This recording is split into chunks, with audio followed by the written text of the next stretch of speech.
Hey neighbor, thanks for joining us. It is March. We're in the middle dead heat of gardening season. Today we're going to be talking about those things that those troubles that you're probably facing, because we've had a lot of calls from customer service, emails, and people just having issues right now. And we're going to be talking about that, and we're going to be talking about things you need to be doing in March. And look here, at the end, I got something that's going to blow you away that you don't even know about. Yeah, big surprise there at the end. So stay with us, folks. We're digging in on March gardening. Welcome to the Row by Row Gardening Show, the best dadgum gardening show on the internet, where we talk about gardening, a little bit of cooking, and growing your own food. Now sit back and enjoy. Well, it's been kind of a, Sunday night I did my video on this kind of a different year. We got a late Easter this year. Cold, man, it was 39 degrees here this morning. Now it's warm. It's going to be 70 today. Going to be 80 in the next day or two. So we're in that phase there where the temperature's dipping up, moving. Normally this time of year I've got a lot more done in the garden than what I do this year. And I'm going to tell you this right here. I looked at soil temperatures this morning in our area. 2 inches was 48 degrees and 4 inches was at 50 degrees. Now normally speaking, I like to see it about 53 or 54 to plant my corn. So it's a little cool for me, and I'm getting behind, and it's stressing me a little bit because I told people you need to do this month and this month. And the fact of the matter is we have to play with this weather a little bit. So this year, late Easter, late spring. Does your moods go with the weather? Yeah, it does. The rain. So we had rain all weekend, and Sunday it rained and rained and rained, and it was the longest day ever, felt like. Just sit in the house and look at the rain. And then yes, you got cold, and you want to get out there and do stuff. And you can't. No. Yeah. But we got warm days, sunny days ahead of us. That's the good thing. I am so tired of winter. I don't know about you folks. To me, it's just feel like we've had this prolonged winter, more so than usual. I'm ready to move on. I am ready for some warm weather. Time changed. So we got more time in the afternoon. We got less time in the morning. It's dark in the morning time. I seen an old man on TikTok yesterday, and they was interviewing him, asking him what he thought about the time change. He said, time change don't bother me. He said, I just go by the sun. I get up when the sun comes up. I go in the house when the sun goes down and go to bed. Time change messes with me. I live by the sun. I thought that was a good one. Yeah. We can't do that because we have schedules, but if I ever retire, I'm going to live by the sun. Live by the sun. I'm going to live by the sun. Yeah, usually, I think the morning time, waking up and it's dark is kind of got me off. Yeah, it's an adjustment period to me. I was a little late getting up this morning. I normally hop right up pretty quick, but this morning I know I beat you up. I laid there a little longer than normal. So the time change has got us adjusting. The weather's kind of messing with us. So what are some of the issues that you're facing? Well, we get a lot of correspondence through customer service, through text, through email, through chat. We're going to cover some of those today. We're going to sprinkle some things that you need to be doing now, even with this spring like it is, this prolonged spring. So we talked about late frost. The old timers always said if you got a late Easter, and I believe Easter's on the 20th of April this year, then we always have it's a about late 2 weeks spring. late. So we're 2 weeks off there, and I think it's at least 2 weeks off of our normal schedule. Now I planted squash last week, and they've not come up yet, so I'm a little bit worried about that. But I got me a backup plant in the greenhouse. Normally we got squash in the ground and probably popped up by now. And normally my sweet corn, if it's not in the ground, it's getting ready. But I'm a little late on that this time. I planted some peppers I bought at the... You're kidding me. You bought some pepper plants? I bought some peppers when we were at Fancy Girls. No, you didn't tell me about this. Well, right you unloaded them. I didn't see no pepper plants. We got a greenhouse and a warehouse full of seeds, and you bought pepper plants. This is some that we don't carry the seeds to. What is it? It's some type of cayenne pepper. We carry a cayenne. We got one of the best cayenne peppers ever, Raha cayenne pepper. There's none no better. And you all buying plants? Well, you just added that, didn't you? This year? Yeah. Well, I didn't we know got about some. it. We got some plants growing. Oh, okay. Yeah. Anyway, I put them in the ground with some marigolds, and they're struggling. They're struggling. Yeah, I got some peppers I planted a little early in the greenhouse that I don't know about, so we'll see. Common miss thing we see on plant starting is I see people start their plants too early in the springtime because we get cabin fever, we get greenhouse envy. and we start those things too early. If you stay on a good schedule of that, you'll be fine. But starting where we live, starting your tomato and pepper plants in January is a bad thing. I always start mine around February 15. That works out pretty good for me. So starting them at the wrong time is an issue. Now we're going to have plant sales this year starting at the end of March. And so if you have any troubles growing out your plants, we're going to have our tomato and pepper plugs available through April. So you can go to the end of March through April and you can pick out your window, your shipping window when you want to ship. You can go ahead and pre-order what you want if you've had issues starting your own. We love to start our own seed because I must have 25 different varieties of tomatoes growing in the garden. We got a lot of them, and a lot of peppers as well. Yeah. All right, excessive rain in the garden. You know, our potatoes have not sprouted yet. They normally sprout coming up loose. I got them planted just like I should, but we've had some heavy downfalls on rain. It rained here. I don't know the inches, but it flooded here over the weekend. Yeah. And we can't get in the garden. Thankfully, we planted, and I say we because we've talked about this before. Thankfully, we planted our potatoes on higher ground, and they're not going to rot in the ground. So we can handle this right here. We had a customer a few minutes ago talking about that this was her second year planting, and she learned from last year where her low points were and planted on higher ground this year. Yeah, it's okay if you got. I mean, everybody's got some low points in the garden. But like mounded up. Mounded up, and if you're going to plant something in those lower spots, plant a later crop there that we're not going to have quite as much rain and the ground's not going to be quite as saturated as your potatoes. Always plant your potatoes in sandy, loam soil, higher ground. You won't have no problem with them rotting. So mine's still not coming up there, but we can't get in the garden and do much because everything's saturated. But in just a day or two, the March winds will flow in here and it'll get real windy. And the reason for those March winds is, have you ever noticed how they blow those trees in the springtime, those pine trees and all that right there? What that does is that's Mother Nature telling that tree it needs to pull moisture up. Huh. Springtime and it needs to pull. So when we see those March winds pulling those trees around, especially those pine trees, that signals that tree to start pulling moisture out of the ground. And that's one reason our ground dries up so much during March, because the trees are waking up and pulling a lot of that moisture out of the ground.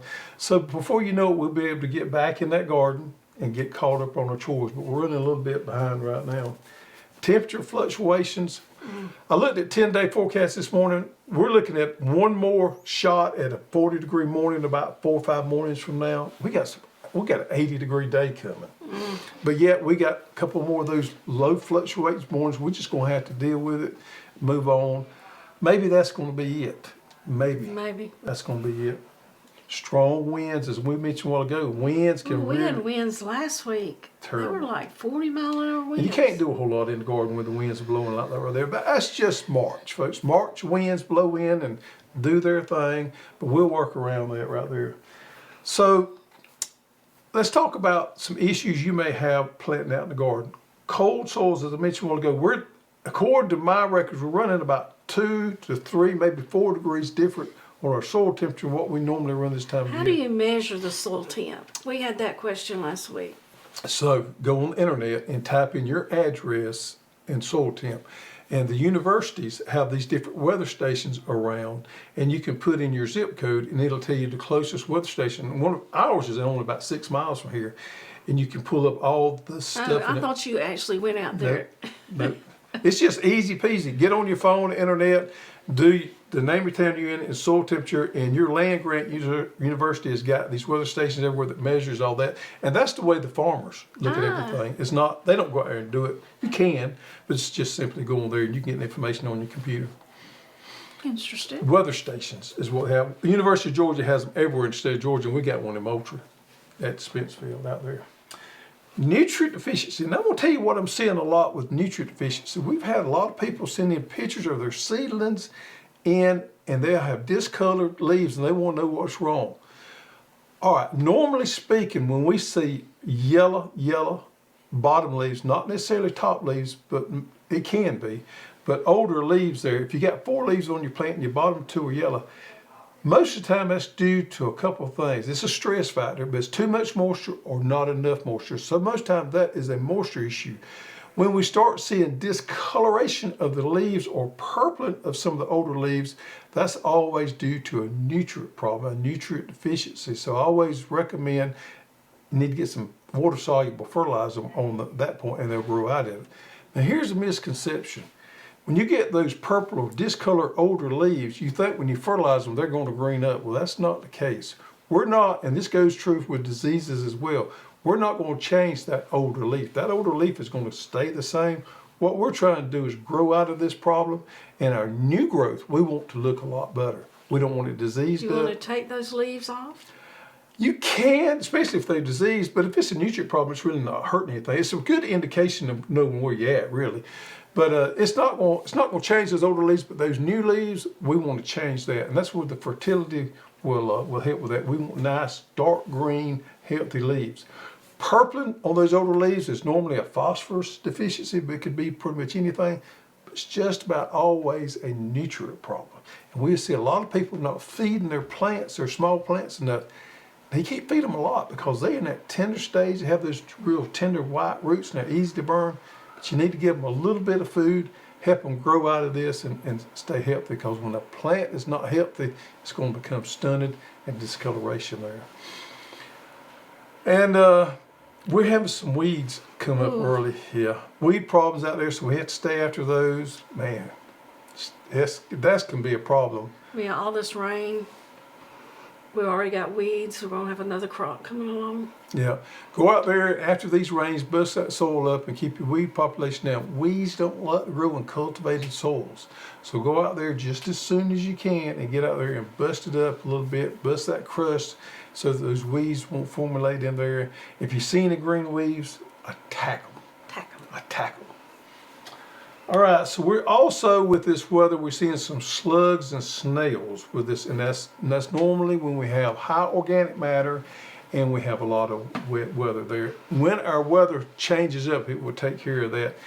If you've got that issue maybe on some cool weather crops, an old remedy that will work is get you a bowl, put you some beer in there, cheap beer preferably, and they'll trap it. They don't care, but they'll trap inside of that beer. I've seen that done many and many a time.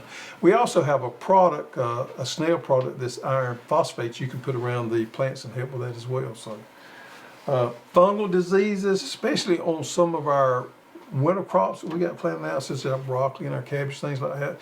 Keep an eye on that, because all this wet weather can cause a lot of fungal black spot on our cabbage and fungal You need to go disease. ahead and get on the schedule. You need to go ahead and get on the schedule on those. It's easier to prevent than it is to cure, but if we do get them on our older leaves, there again, same thing as our nutrient problem. We want to treat and we want to grow our way out of it. We're not going to clear up those spots on those older leaves there.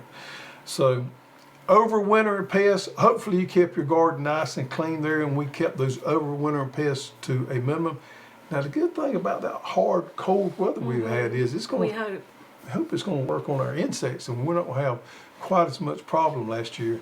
A lot of our people always have problems with squash bugs and things like that. Keep it a nice, tidy garden, nothing overwintering out there that could harbor those eggs out there. And the cover crops are okay, but we don't want to leave any old squash plants and things like that. We want these nice, and you want to keep it just like you do your house. Nice and tidy, and you keep those insects from overwintering as much right there. So a lot of people, including us, are planting. We got our greenhouses full of plants. House. You got the house. Yeah. I've started some salvia in the kitchen garden, and it is very therapeutic to watch those seedlings. I tend to overwatch them. I count how many's there, and I swear in 2 hours some more pop up. It's nice I go to my greenhouse and do the same thing, but I did some okra and tomatoes in the house there, and it's nice to walk by there every couple of hours. I catch myself in the middle of the night looking at it. I count them. So keep those plants healthy. We want to use a heat mat on them when we germinate. The main thing is not let them get stretchy, as our buddy Evan likes to call it, or leggy. You about let them get stretchy. Me, calling myself an expert, almost let some get leggy because I didn't move my light down close enough on them. If you leave that light too far off, they will get stretchy on you. So I had to reevaluate my light to get it down there. And folks, there's nothing better than natural sunshine. But if you get a tight, the grow lights will work on those. All right. We talked about you guys starting your seeds too quick. My mama's having to step up her tomatoes. I don't like stepping up. I think stepping up's a waste of time. I think you didn't do a good job planning if you haven't step up plants. Yeah. I don't step up plants. She always starts for too early, and I tell her every year not to do it. She does it anyway, but it is what it is. If you've not started your plants and you live in the South, get them started now. Now is the time to get them started. Watermelons, you still got time to get your watermelons, cantaloupes. Mine's coming up. The seedless ones too? The seedless ones too. Ooh. So you still got time to get them planted. You got, okra, flowers, herbs, all kind of stuff. Now's the time to get them planted and get them started. If you got room, if you like us, you're a little slow on room, but we're doing the best we can because we got stuff. Time to plant your fruit trees too, if you got any. Yep. I got 2 fruit trees last week too. Yes, you did. What'd you get? 2 orange trees. One was a blood orange, and then the other one was a lime quat. Lime quat. Oh, that'd be So nice. it's between a lemon and a lime, but it's like a little kumquat. Other fruit trees you need to be thinking of is going to be figs. It's going to be blueberries, and you can grow strawberries in the spring. Well, now we know we're overwinter our strawberries, but you can plant strawberries now, and they'll make it later on this summer. I prefer to probably plant them in the fall, but you can still do it now. What else? You're talking about strawberries. Usually by now, by the 1st of March, we've got a few strawberries. Yeah, strawberries are coming in now. But they're later this year. They seem to be a little later. I think it's because it's the cool weather. Yep. What'd you ask? Oh, what else besides fruit trees and figs, blueberries, and blackberries? That's pretty much it. That's all you can think of. All right. Fertilization.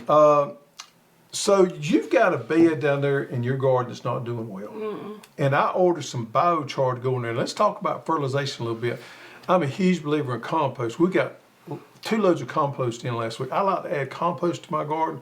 Compost is organic matter. It doesn't have a lot of nutrient value to it, but it's carbon, and that carbon brings in, attracts those nutrients and makes them available to the plant. But Mama Hoss has got a bed that we don't know what's going on that's just not growing well. Now it has the same build that the other 8 have, but I've always had trouble. It's getting a little bit better, but I lost 3 crops of English peas. What did I have in on last year? Some cucumbers that didn't do well. Right now I got some onions, and they're not doing well. So what we're going to do is I ordered some Bio-Char off the internet. We don't carry Bio-Char because it's hard for us to sell it and be competitive with it. I did order some off of Amazon. So what Bio-Char is, and there's a lot of people tout Bio-Char to be what it's not, but it is a tool, but it needs to be used correctly. We're going to put Bio-Char in this bed down there because Bio-Char does 2 things. It's great for soil contamination. So if you got any type of soil contamination, which I think what we may have down there, it will draw that contamination out into the Bio-Char. Another thing it would do, it acts like a huge sponge, similar to the way compost does. When we put nutrients in the soil, it holds those nutrients and makes them available to the plant. So our hope is Bio-Char will help your issue with your bed there. What Bio-Char is not is it has no nutrient value whatsoever. It's strictly a carbon source. So it doesn't do anything as far as fertility to help you grow your plants, but it does help that fertility to be more available to your plant. So it is good to use if you've got a bed that's not growing well. You can put it in there, and if there's any kind of contamination, it will help. But if it's not a contamination issue and the fertilizer is not available to the plant, it will help them that way also. But we still got to add fertilizer. And I think the best fertilizer to add in that thing, along with the Bio-Char, is going to be the complete organic fertilizer. So we're going to mix those 2 together and put it in there and see what kind of results we get out of that bed. I think it's also, we have a water runoff problem right there, because that's where those tea tree olives died. I think it just flushes that soil. Yeah, it could be, and if that's the issue, we'll have to do another solution. We're going to try this first and see if this kind of helps with that. Compost, if you can get some good quality compost, folks, Save some, leave some on hand. If you're good enough at making your own compost, that's wonderful. But compost is the ingredient that's going to make you look like you know what you're doing in the garden. It helps everything, and you cannot apply too much compost. We got a load down in your garden. I got a load in my garden. We're going to be applying compost like crazy in the next few weeks there. You know, if you got some plants that need mulching around it, some of your fruit trees, fig trees, things like that, now's a good time to mulch them. I read that as far as the citrus trees, now's when you want to fertilize. Yes, exactly. In the active growth phase. Yep. Not only citrus trees, but any kind of fruit trees, we like to fertilize in March. With what? I prefer to use a product called Osmocote. Now, it's a little bit pricey, but that's my preferred long-term slow-release fertilizer is an Osmocote type fertilizer. And there's different formulations out there, but it's just my best one that I like to use. I've used it for years and years and years. You got some? I got some. Yep, I got a bag back there waiting for me to get out there and do it. Yep. All right, so that's some of the things you need to be concentrating on. Now, I promised y'all something special. Did I? I got something special right here. Folks, we are proud to announce to you a little baby boy born right there, and he was born on March 7th. And he's in his little, they sent us an email, said they had a little carrot born. Look, he's in his little carrot outfit there, and he's with a little carrot back there.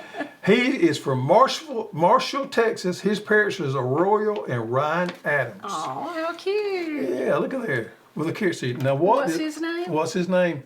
Hoss Adams. Are you serious? Hoss Adams is his name. Oh my gosh, you got a name. If my memory serves me, he weighs about 7 pounds, nice, healthy, and Hoss Adams has made it to the world. Oh, that's so sweet. Yep, ain't that precious? Carrie shared this morning, and we all it's made our day right there. Hoss Adams, congratulations, Aurora and Ryan Adams out of Marshall, Texas.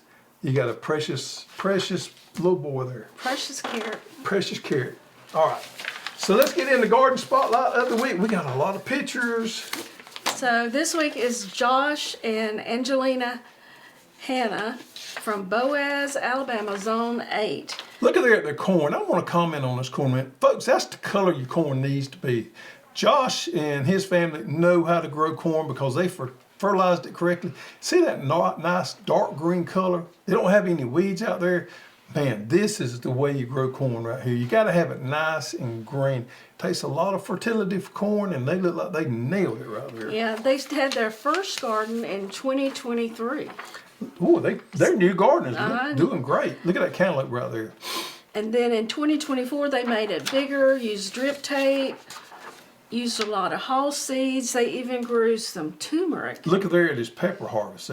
Looks like he's got a combination of different colors. He's got a good camera too. Woo! Look at the turmeric. Folks, we are selling turmeric pre-sales right now. We're going to be shipping this before you know it. In fact, I need to check on this today. We're supposed to be getting it in real soon, so we'll be sending out turmeric for you can plant. What a harvest right there. I want you to look at the squash plants. Man, they look good. I just love looking at these gardening pictures. Yeah, so they have a wheel hoe, which was a game changer, and the long and short single tines. Pepper, okra plants right there. Hope y'all can see this as well as I can. It looks like a vine and crop here, maybe some winter squash there. Keeps his garden nice and clean. Man, I got That wheel hoe. that wheel hoe. I got one more to show y'all there. This is kind of a hodgepodge of different things there.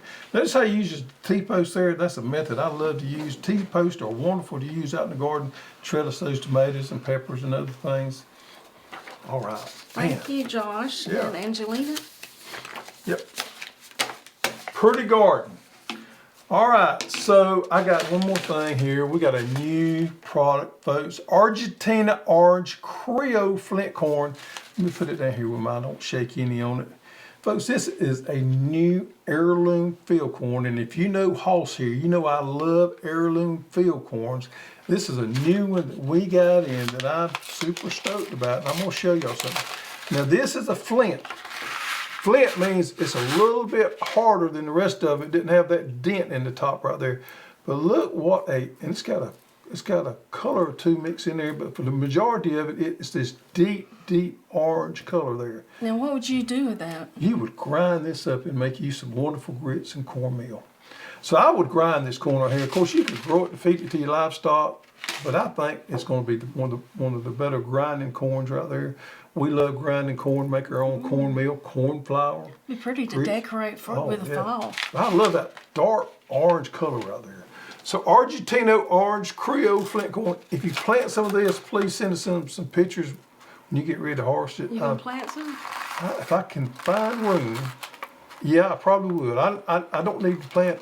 I try to plant something a little different every year. And last year I planted Hickory King. The year before that I planted Jimmy Red. So that's what I need to plant this year. How about Jimmy Red? We got it in. We got Jimmy Red in finally, folks. We was worried we were going to beat Jimmy Red. Jimmy Red corn is in, available for purchase. We sell out every year. So if you want some Jimmy Red corn, get it. What else, housekeeping wise? All right, housekeeping wise. All right, Georgia bushcraft. If y'all live in the state of Georgia, maybe South Carolina, you know where Washingtonville, Georgia is. It's south of Athens there a little bit. A quaint little, wonderful little town there. There's a couple of guys there that's got a store.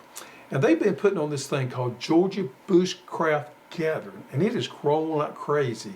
And this is a great way to spend your Friday or maybe just a Saturday there. If you live anywhere within this area here, they have 2 gatherings a year. The fall one's the biggest one, but they have a nice spring one too. Gardening or what? It's gardening, but it's outdoor related. So they have all kind of classes on chickens, foraging. Oh, it's just for outdoorsy type people that want somewhere to go and be around like-minded people.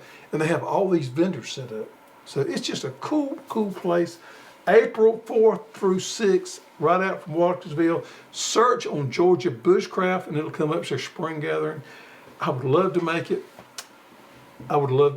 But I did tell them we would make the fall one for sure. All right, another thing, asparagus. We got asparagus crowns coming in this week. Ooh. So if you hadn't ordered your asparagus, get on there and order your asparagus. You could go ahead and plant them and enjoy the fruits of asparagus for years and years and years. We got 3 different. We got millennial, we got Mary Washington, we got a purple asparagus there. We got those coming in. If you don't want to plant them now, you can go on a pre-buy for, we're going to ship in April and May as well. So asparagus coming in. Turmeric, as we mentioned, we got turmeric pre-sales going on. We'll be shipping that shortly. Sweet potatoes, we still got sweet potato pre-sales, and our tomato and pepper plants that we'll be shipping toward the end of this month and all the way through April. So a lot of things going on here. Folks, time for the drawing of the old goat. And this week's winner is Tina Marie 2277. Tina, send us your shipping information to support@growhouse.com. Tina, you will be the sport of the town, walking around with your Get Dirty socks on. If you find the old goat on the set somewhere, put it in the comments below. We'll do a drawing next week for this week's winner. Did you see somebody sent a picture last week with their Socks on. socks on? That was fun. All right, folks, March, time to get out and get it going, and I still can't get over Hoss Adams. Check Hoss Adams out one more time. All right, folks, thank you for joining us. We're excited. It's March. Gardening's fixing to be at its top here. We love to get outside and Get dirty.